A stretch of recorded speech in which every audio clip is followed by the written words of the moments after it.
Mae Krier, an original Rosie the Riveter, was born in 1926 in North Dakota. After the bombing of Pearl Harbor, Mae, her sister, and a friend headed to Seattle, Washington, where Mae became a riveter for Boeing, making B-17s and B-29s for 92 cents an hour. She met Norm, her late husband, a sailor, on the dance floor in 1944. Norm was transferred to Pasco, Washington, and in April 1945 they married. She left Boeing to work for the Army engineers with Italian prisoners of war in Pasco at 83 cents an hour. Eventually, they settled in Pennsylvania, where they raised their two children and where Mae still resides today. Mae joined other Rosies to get the first National Rosie the Riveter Day in 2017 and the Congressional Gold Medal for Rosie in 2020.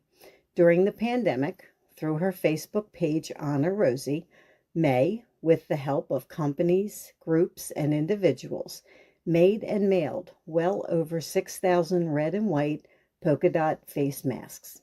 5,000 masks went directly to her Honor Rosie followers.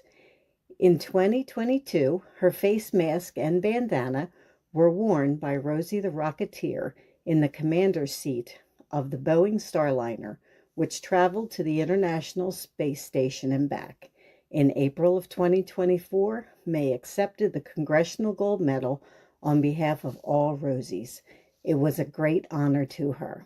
Mae continues to travel the world to promote Rosie the Riveter's legacy, and at 99 years, Mae still cuts her own grass. Now it's time to join Breaking Barriers with Mae Krier. Hello, Mae. Good morning, Deb. I always admire and thank you for what you do for us. I think it's wonderful what you and Brandy are doing. It's a honor for both of us, and for sure. It's been a while since we've done this. I feel a little rusty. So do I. I'm always worried till I get on because I'm not sophisticated like you younger people are. You're as sophisticated as you need to be, honestly. You're good. You're good. So today, our guest is General Maureen Weigl. She is the PA Deputy Adjutant General for Veterans Affairs and she's been there since 2021. See, I'm rusty, Mae. I'm rusty. So anyway, we're happy to have the General join us today. So welcome. Good morning. Good morning, Maureen. I'm so proud of you. I've got so many questions for you. I know Deb has, and when she gets done, I've got a lot more. Okay. Well, good morning. Could you tell us a little bit about what you do in your current position? Absolutely. So as the Deputy Adjutant General for Veteran Affairs, I take care of the nearly 700,000 in the state of Pennsylvania. Every state has an Office of Veteran Affairs that usually works for their governor's office. It's a state agency.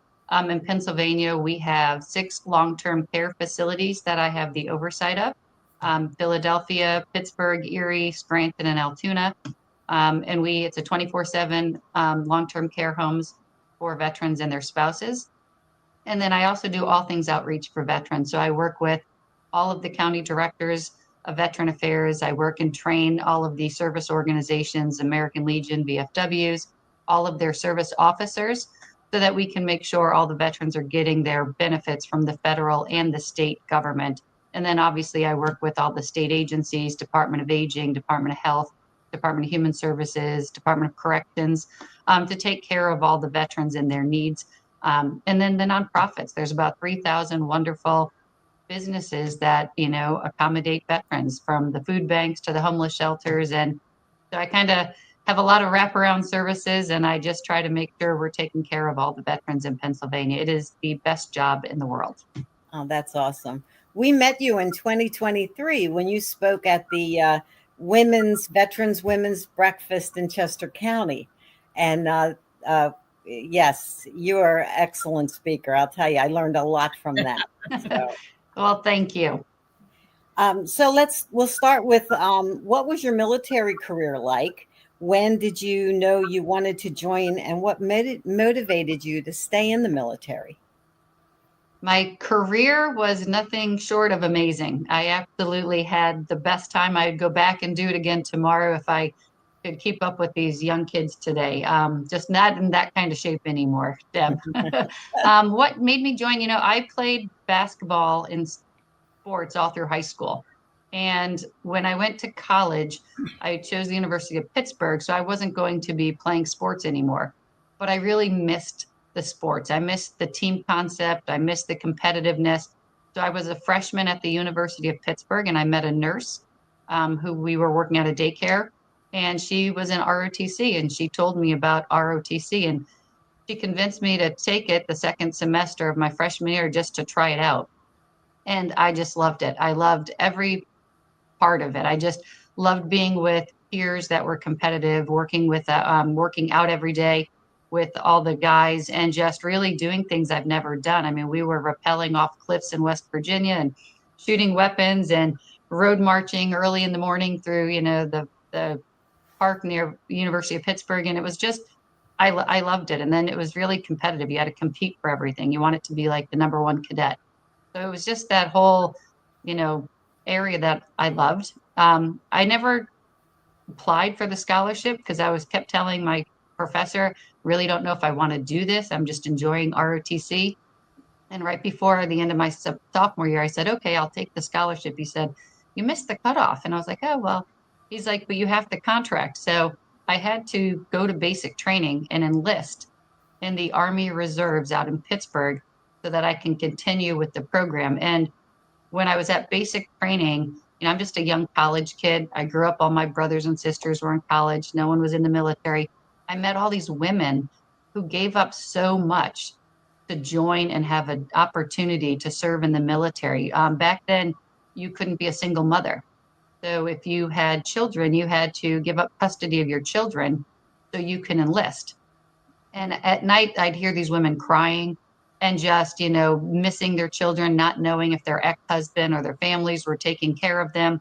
I'd receive letters every day from all my friends and family, and these women were just so lonely and so upset, but they joined to give their family, and their child a job with benefits and better opportunities and education opportunities. And I just really was so proud of them when they graduated basic training and accomplished that. And some of them have never run a day in their life, never did anything like this. And just to see that transition, I just knew I wanted to stay in and lead women like that and help them. And it was just empowering, being there and experiencing that from that level. And I just said, yeah, I'll do this. This is a lot of fun. So that's why I joined and why I stayed in. Sounds like you're having a wonderful life, even after retirement. Exactly. It is. Maureen, we're so proud of you. We opened doors. Us women from World War II opened doors, but they didn't know how capable American women were. But you are the ones who are doing it, and we're just so proud of what the women are doing today. We just think it's amazing, and it's not easy. Look what you've had to, how hard you've had to work to achieve what you want. But it's so nice to know that it's open for you now. It's not a man's world anymore. It's transitioned so much since when I joined back in the late 1980s, from where women were not allowed to have children, and you were very limited on options of, what career fields you can go in and what experiences you can have. It was very limiting. At the time I joined, I was a personnel officer, but they were just coming out and opening up Signal Corps and field artillery and air defense artillery for women. And women still were not allowed to serve in active combat positions. And if you were even a helicopter pilot, you were very limited on what roles you can do. And then, 1994, more jobs opened up. Women could become fighter pilots.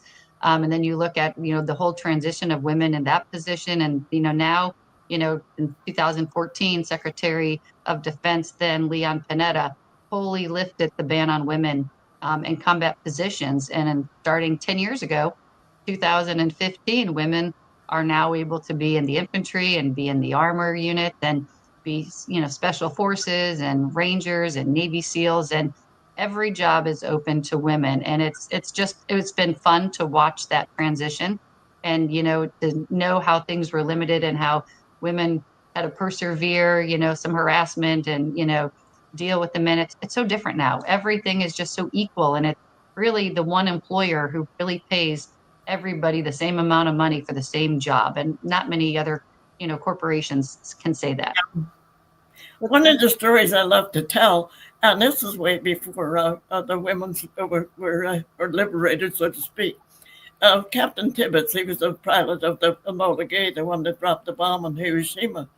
Well, they were having trouble with the B-29s. They were having fire in the engine or problems. And he'd heard of two women that had flown the bigger planes. And he went and talked to them and asked if they'd like to try because the men were having trouble getting them off the ground. So these women came and they took control of these B-29s. After a while, they had no problem at all getting them off the ground without a fire. They found out the men were revving them up. They wanted to get up there in a hurry.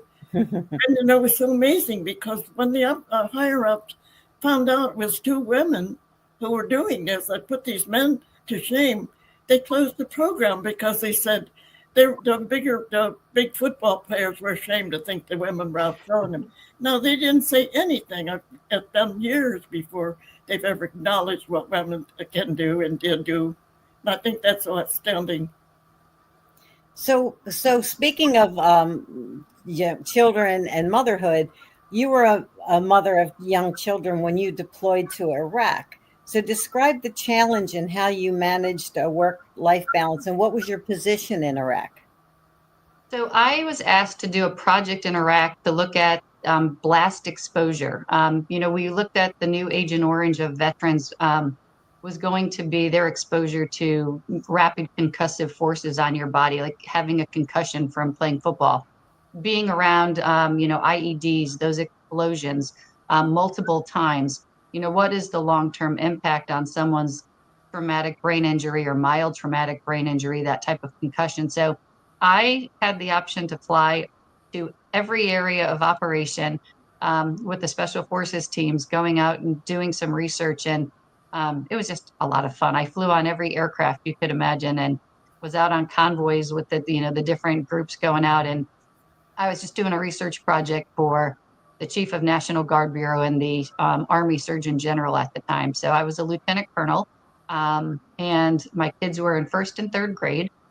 And when I told my husband I was going to go do this project, he lived in Hershey, Pennsylvania, Harrisburg, Hershey area. And I was at the time working at the Pentagon. And I was down there commuting for about 2 years at that time, back and forth from Harrisburg to DC. And when I was worried more about my husband and the kids not having the resources, because like many National Guard servicemen and women, there's not a big Army installation around Fort Indian, Harrisburg area. There's Fort Indian Town Gap, but not the resources that active duty installations have for families. And my kids didn't have other friends whose parents were deploying with me. I was going on a separate project by myself, not with a big cohort of folks that normally active duty children all experience it together when you leave a military post. So my kids their teachers didn't really know how to take care of children that were parents, let alone their mother, was in a war zone. So they were really trying to navigate this whole thing by themselves and experiencing, thankfully I had a lot of wonderful neighbors, and my husband became very resourceful, tapping into all the women in the neighborhood and the other stay-at-home moms to get some support and help. But thank God we also had Skype. So, when I was in Haiti in 94, they didn't have any cell phones and phones. So you had to write letters. But I was able to dial in and see my kids at night and talk to them and be able to see their faces and show them where I was and show them where I was living. If I wasn't out traveling around doing missions, I could, show them my little room and what it was like to, be part of that deployment. Probably harder for my husband. I think I felt terrible because I was missing them, but he had to figure out how to be resourceful like women normally do. So he did really well, but it was challenging. I think you put a lot of guilt on yourself on, leaving your children. And it's terrible women do that. And there was women that asked me why I wanted to leave my children. And wouldn't I feel terrible about leaving my children? And I thought, well, that's a dumb question. The dads feel the same way. None of us want to leave our families. Like, it's terrible for the men and women when you leave your kids. It doesn't matter what parent leaves, a parent leaving their children always makes you worry and stress about your safety, what they're going to need, if something happens. That's just, it's funny that, they would ask me the question and not the men that I was deploying with. So, I mean, you always had to overcome those silly questions, and you look at people and you're like, that's a dumb question. In Washington this week or last week, then we listened to the Navy SEALs and their stories. They were marvelous. And we sat with two of the wives. And my question to the men was, what about the wives that are left behind? How they must worry not knowing where you are, what danger you're in. I mean, if they forget about the wives and family go through. And I'm a great one for promoting the wives and family. Oh, absolutely. I mean, we always say that military families, they all serve, right? It's not just the military member. Everybody serves. And children really go through a lot when their parents are away. It's challenging. And although there's resources for them, it's not easy not being able to come home when you want to hug or talk to your dad, or, want someone to throw a ball with and do something. You just miss that, and you see other people having that. It's always challenging. Well, you're a different breed, Maureen. I mean, you were meant to do this. I think we were born with pre plans for us. And if you don't use what your God given gifts, I'm going to use, it's a shame because you've got that talent. And you look what you've done for our country. Look what you've done for our state of Pennsylvania. We're just so proud of you. And I just can't imagine what you've achieved. And you're so young yet, and what you've achieved in your lifetime. I just think it's fantastic because in my day, up until 1941, it was the men's world. A woman didn't have any rights. And I said it was up in my decade when my mother finally got the right to vote. I can't imagine that. They said they gave the women the right to vote. They didn't give the women the right to vote. The women fought hard for it. You think about all the women that served besides their husbands in the Revolutionary War, Civil War, and then served in World War I. They all did that, and they never even had the right to vote, right? And so you think about what service means, and you look at what women have done throughout our, the history, 250 years of this nation, and women were right there always seizing every opportunity they could. Have you ever heard of Colonel Allison Black? Oh, they call her, I forget what they call her, Angel of Death. Well, she was on our panel I met her last year, but again this year. She's like you. She has a fantastic story to tell. And I hope that we're able to get her on too, because I love when you women come on and tell what you've achieved, because the younger generation don't realize what they can do. This is why I really encourage the young fathers to support their daughters as well as their sons, because in our day, a son was important. A daughter just, what was she to make beds and do dishes? And so I really, really push for the young fathers to support their daughters. Yeah, my dad served. He was a major in the Army Reserves and the Army Guard. And when I joined, he was always there. When I was going to Haiti, he came up to watch me leave. When I jumped out of airborne school and I was at Fort Benning, he was right there to pin my wings on me. Always supportive. And I have like 3 brothers, and none of them served. And, when I was going to Haiti, my mother was crying. She goes, "It's my daughter. This is not supposed to be my daughter going." And I was like on a plane with 300 men. In a bus, and she's looking at me. She's like, "Where's all the other women? What are you going to do down there?" And I, didn't have the heart to tell her there's no showers, no bathrooms, and this is just going to be, you just suck it up and do what the guys are doing. But yeah, but the other thing, May, is I celebrated 30-year anniversary last week. So it's also my husband's been right there supportive. He was there when I went to Haiti. He's took care of the kids when I was in Iraq. He's amazing. What about sexual harassment in your day? That must have been really hard to fight. I grew up in between 3 brothers, so I kind of was used to the silly banter and locker room talk that men had. I did have a roommate that was sexually assaulted and killed when I was a second lieutenant at Fort Bragg. And she was a young, beautiful African-American that just graduated cum laude from Princeton. And her whole, life was just taken. You did see incidents that, thankfully today, you don't see. I mean, I was, on the plane getting ready to jump out of the airplane, and the black hats always came to make sure my stuff was all on. Like they all had to touch my uniform and fix things, you know, and I was the only woman on the plane, and they weren't doing that to everybody else. We all do our buddy checks. But I was sitting there thinking, the more they tighten it just to touch me, I'm not going to be able to get these straps off. And when you're up in the plane, you're up and you drop out, you have only so many hundreds of feet before you have to unstrap your weapon and unstrap your rucksack so you don't break your legs when you land. And they just kept tightening everything up. You dealt with it, but I will say today, the pendulum has switched so much the other way, thankfully, and I don't see that. You get people who make comments, and some folks now want to minimize some of the women's roles in some of these positions, in the combat positions, but the harassments, the vulgar language, a lot of the stuff that we had to grow up with has gone away, and it's a more professional environment for women than it was when I first joined, for sure. Well, I was asked to parachute, and I had to laugh. I said, "Are you nuts? Are you crazy me at this age?" And so they took me up in the plane and let me watch them jump from there. Life is fun. I mean, even though you're not capable at your age, you can still enjoy what everybody else is doing. And like I said, to see you women, to honor you women, it's such a pleasure for us to hear your stories. It's amazing. And getting back to your stories, one I was fascinated with when you spoke about Hades. Now, Hades is such a mess right now. How did you deal with that, or what did you do there? Haiti was just as bad back then. It was in 1994 when the 82nd Airborne was supposed to fly down to help them change out leadership and roles. And the 82nd turned around. And so that's when the 10th Mountain Division got the call, the casualty officer. So I actually had to go to DC and pick up this enormous satellite dish that I was going to go into Haiti with. I picked it up from the 18th Airborne Corps. And then I was on a plane with about 300 men. So when we first arrived, the hard part was we were all just in a hangar, and then we were all on the runway together, and we were there for a few days, and there were no showers, no running water. Everything was sanctioned.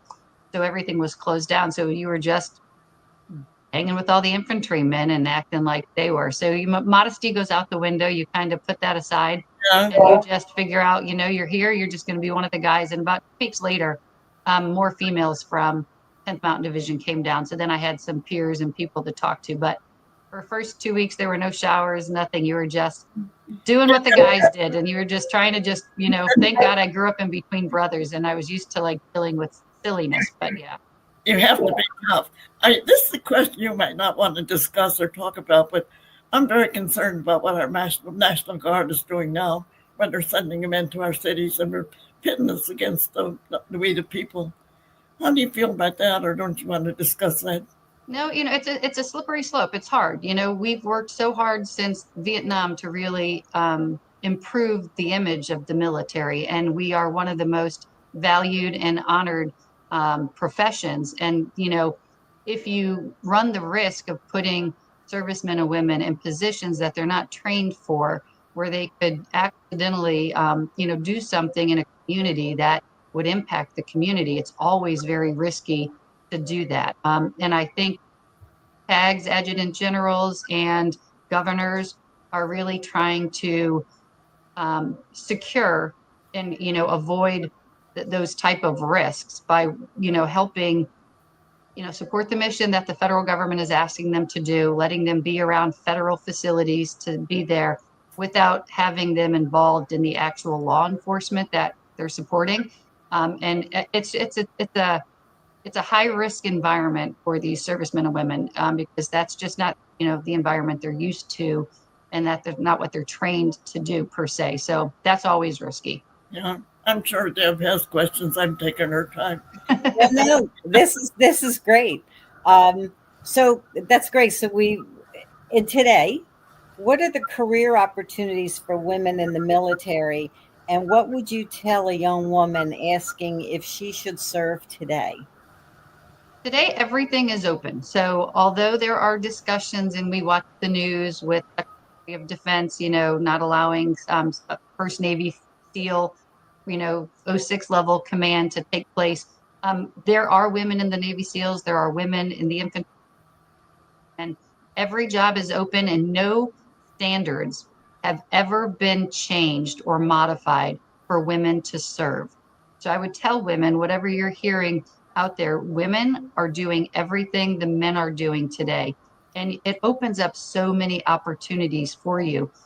Leaving the military with any type of experience, you now offer the corporate world and your, opportunities to show that you have leadership skills, you have discipline, you've been around the world, you have grit. And those skills are really valuable in the corporate world. And I think every day that women should take opportunities like this. It changes your life. It challenges you at times, but you're going to be challenged in any you join. And I think the military is one way to really enhance your skills and grow as a person. I loved it. I would go back again. I always encourage my children to do it. They played sports instead, so they went that route. But I love the opportunities, and I think women should definitely not be afraid to take the chances. Women have done a lot and overcame so many obstacles. So right now, just come on and enjoy it. And it's a lot of fun. And Deb, you could attest to that. It's amazing. It's so much harder for a woman to be recognized and to be honored for what they've done. You hear so many stories that you're amazed. The women are in the background now. They've got to come forward. We've got to fight harder. I mean, it's not a man's world anymore. And I think that, in 1941, I said when we had nothing, and there was rights at all for women. I don't even remember women going to college, mostly because they couldn't afford it back during the Great Depression. But I just think what women are doing today is outstanding.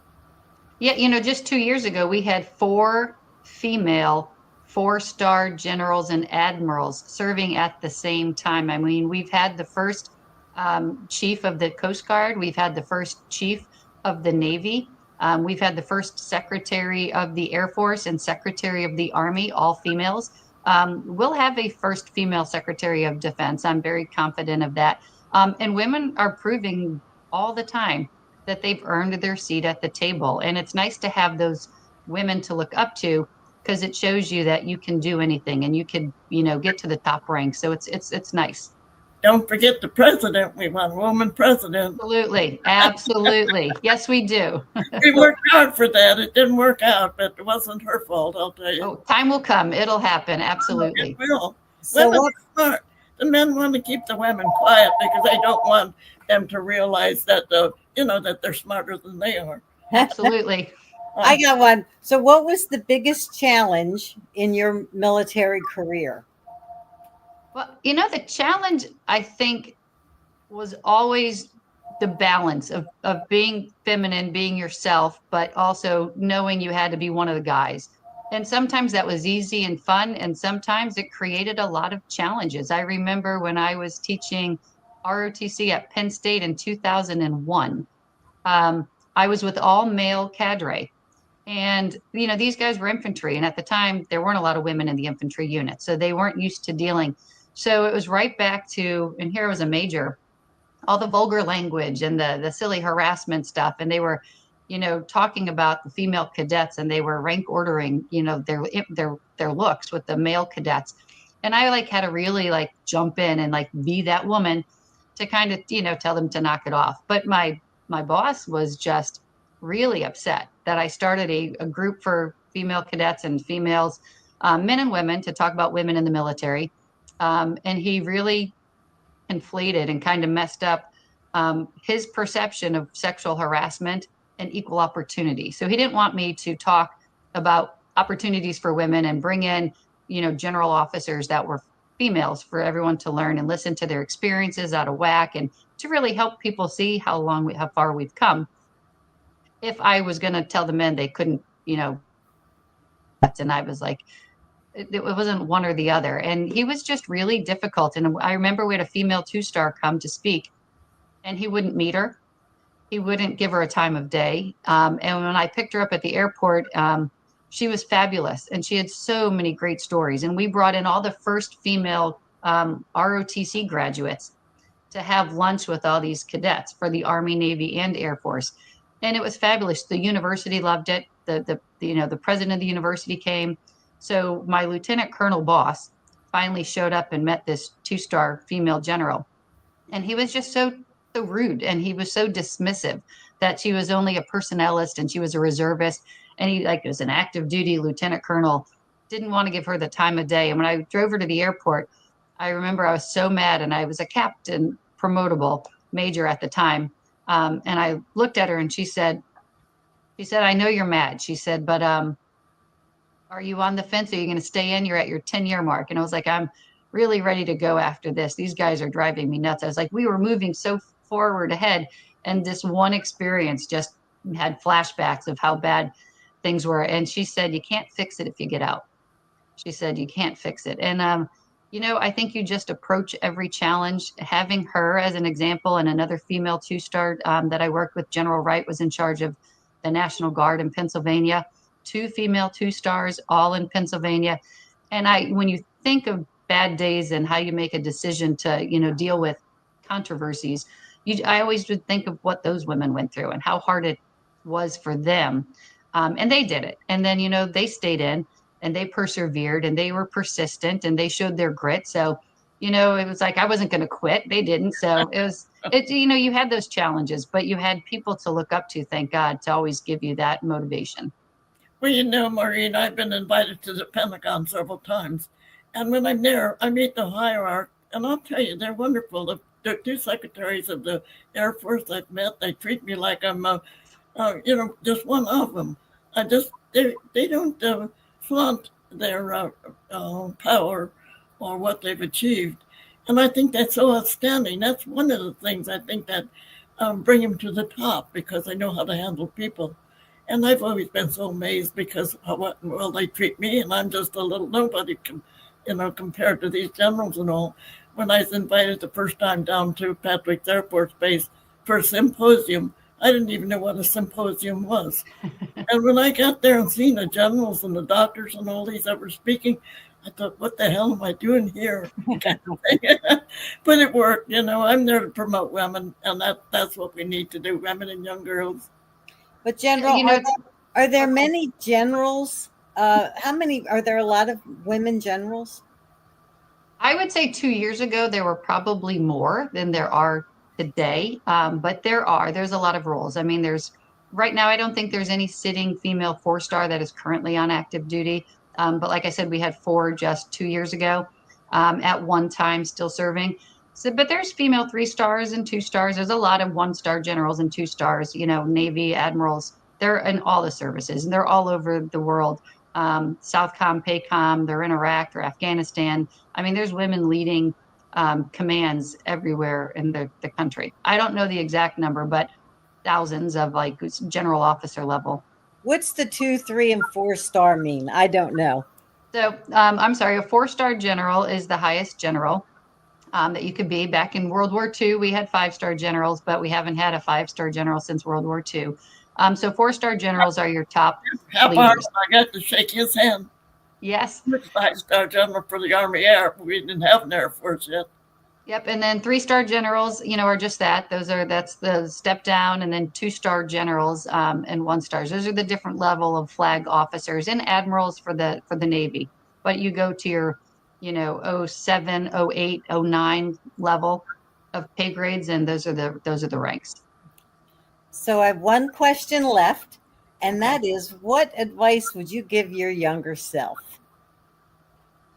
Ooh, I look back at my younger self and I'm like, I don't know how I did it. I was stationed at Fort Drum and it was freezing cold. And I was up there the other day and I was like, I don't know how I did it. I think if I could go back and give myself any advice, it would be to not hesitate and be more confident. Like, don't be afraid to be you and be assertive. And I just think sometimes every opportunity and every time you got promoted, you were always worried about what other people thought. And you have to make sure you're being a good peer and be a good follower and a leader.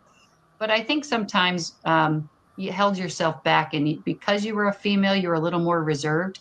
You didn't want to be that woman. You didn't want to be the person who complains.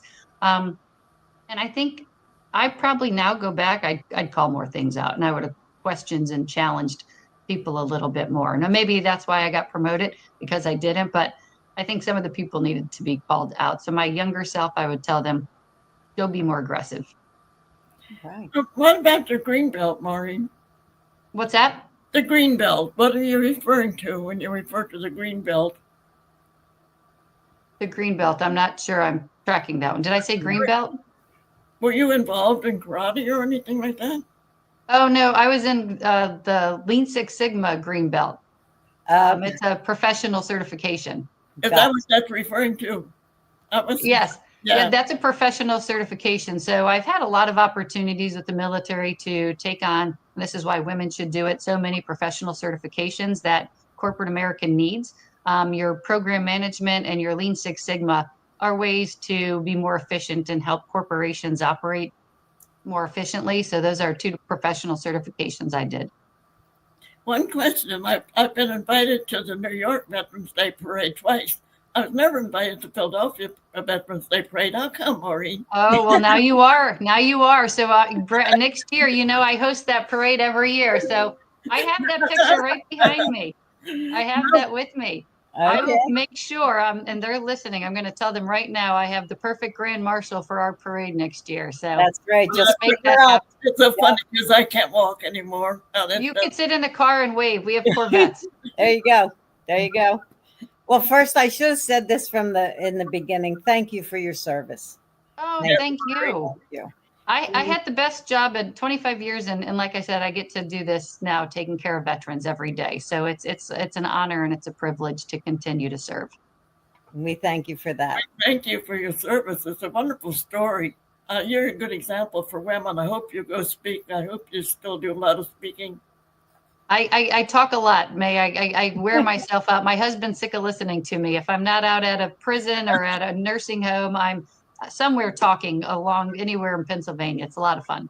Well, we'll make sure you get your uniform. Yes, please do. And if I'm going to send you information on the parade, and I will wear the Rosie the Riveter scarf. Absolutely. Thank you so much for joining us today. Oh, thank you for having me. It's always a pleasure to see you, Mae, and it's really nice to be here. And thank you. I'll see you at the honor flight next year. I wanted to remind women out there, if you need to get resources, every state has an Office of Veteran Affairs. You can reach out to me specifically at on LinkedIn, Maureen Hopkins Weigl, or just reach out and contact us, and I can put you in touch. But all the benefits that the men have, women are eligible. If you were a nurse in Vietnam or Korea, and you've never been able to access the VA healthcare, all of those benefits are available to you today. And we want to make sure all women and men are getting all of the benefits that they deserve. So please don't be shy. Get the benefits. You've earned them, and we want you to have them. Thank you. That's wonderful. Thank you so much, Maureen. Thank you. Thanks for joining us. All right. Have a good one. Take care. You too. That was great, Mae. We did pretty good for being Why did we out of the loop. It was amazing. Why did we put off so long? Getting a hold of her. And hey, we did it. Yeah. As long as you want to do this podcast, you're the ones with the one with the contacts. We're going to do it. Well, this next one that I'm hoping to get her, I'm not sure that we could. Boy, she was fantastic in Washington, and I'm sure that we'll get her to come on too and tell her story. That's a little bit different. She's a flyer, and they call her Angel of Death. Okay. I don't know what she's done so much, so we'll see what we can get her to. That'd be awesome. And she was also the monitor of like 7 men on another part of the program. Okay. Oh, was she good? I mean, I thought that men were going to try to put her down, but they didn't because she had more experience than they did. All right. Well, that'll be our next try. Yeah. So anyway, we're coming up to Thanksgiving. So happy Thanksgiving to everybody. Remember, be kind to everyone. And Mae, shall we power up? We haven't done it in a while. Power up. Have a happy Thanksgiving.